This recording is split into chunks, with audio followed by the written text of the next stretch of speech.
Prophetess Kebile 7750 Media. I'm still on Insights of the 7th of December. Right. I'm still going to just carry on a little bit more about the Basetsana and Jackie Pamotse saga. Even in her book, Basetsana writes, what Jackie Pamotse did not do was post the video she said she had. Now we all know if there is a salacious video doing the rounds, it will be all over the internet in a matter of hours. I would change that to a matter of seconds, as it happened with the sex tapes of the man from Equatorial Guinea. Proverbs chapter 29 verse 18 says, in the absence of divine vision, the people tend to follow their desires, leading to chaos and moral decay. I'm so very glad that I have purchased Basetsana's book, and while I don't subscribe to certain of her ideals in the spiritual sense, and I also do not subscribe to some of Jackie Pamotse's ways in how she has gone about some things, I do understand what drives each woman to a certain extent. Smith's literal translation says, in no vision, the people shall be unruly, and he watching the law, happy is he. I then got to the 9th of December, 2024, and I recorded that over the years, as I was dreaming of certain people, individuals of influence in their various spheres, and I engaged in all kinds of research for purposes of following the blueprint God gave me, I realized that I knew very little about the spiritual realm and what people actually did to obtain power, wealth, status, and influence in various domains. But the Holy Spirit, in his wisdom, awakened me to the realms beyond our earthly living. As to the matter at hand, and that is the masterminds of the murder plots, medical poisoning plots, mental institution plots, and prison plots against my life, they have been so consumed with how Basetsana Khumalo won a resounding victory against Jackie Pamotse in 2018, in 2023, in 2024. And I'm not sure what else in between, but they have sought to mimic her every move in my life, that I have no choice but to give my own insights on the matter. In her book, Basetsana Khumalo says, the story was completely fabricated, a figment of her imagination. I have never heard of this woman, let alone met her. I struggle to make sense of why anyone would launch an attack on a total stranger in such a blatant way.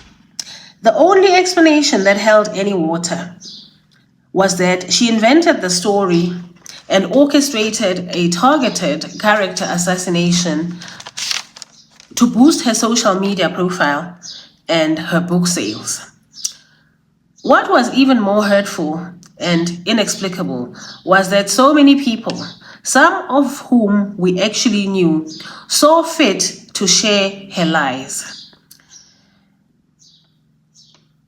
This is recorded in chapter 24, titled Brand Bassi, in the Kindle version of Basetsana's book. Before I proceed further, let me state that in the face of uncontroverted or unchallenged statements, since I have not seen evidence that Jackie Pamotse came back with any counter arguments, then obviously Basetsana's evidence must stand. As an example, and I am stating this categorically, that as an example, Jackie Pamotse, a person who knows how the underworld operates, could have submitted that the tape did exist but it was bought for a high price from her girl. I'm just making an example because I think the original tweet was that some girl of hers had a tape. I'm not trying to make any insinuations. I am presenting an alternative view to show that Jackie Pamotse could have presented a counter argument.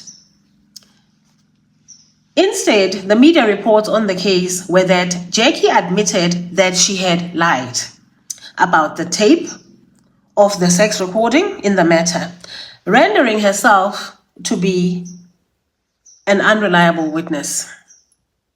She could also have said that she did see the video, but she could not control what happened to it thereafter, since it was on somebody else's phone and not her own. I'm just making an example. There is no evidence that I saw or heard that she made any of these assertions. And the reason I'm saying that is that in a legal case, you do have an opportunity to present counter arguments on certain points. Furthermore, Jackie Pamotse could have categorically said that she was not referring to Basetsana and Romeo Khumalo at all, but to someone else. But even here, it seems that she failed to do that. So then it does not appear that, it does appear that she was guilty as charged. But the opposite is also true. Jackie Pamotse never put a name or faces to the tweets. That's what she states in her book. This one, I tweet what I like. And I'm still going to search further on what she actually does say or what evidence she did present, because I'm not sure what she stated. As I've said, most times I do get certain books. I do not have time to read them. Sometimes I just briefly scan it, and if there's anything that catches my eye, then I'll underline it. So, yeah.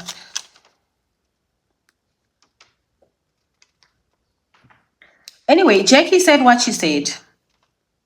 And I raise this because even in my case, the evil clan have cashed in on just the fact that Basetsana won her case. I don't think that they have actually applied themselves to the evidence that was presented or was not presented. The only thing that mattered to them was that Basetsana had won. And even though her name, neither her name nor Romeo's names were mentioned in the tweets. And as far as the name of Nasty C, I don't know why people assumed that it was Nasty C. But as I said, I am still going to read more of Basetsana's book, and then I'm going to read some of Jackie's book to see what balance there is between what Basetsana presents and what Jackie presents. Anyway, I think I am going to leave it here for now. Thank you for listening.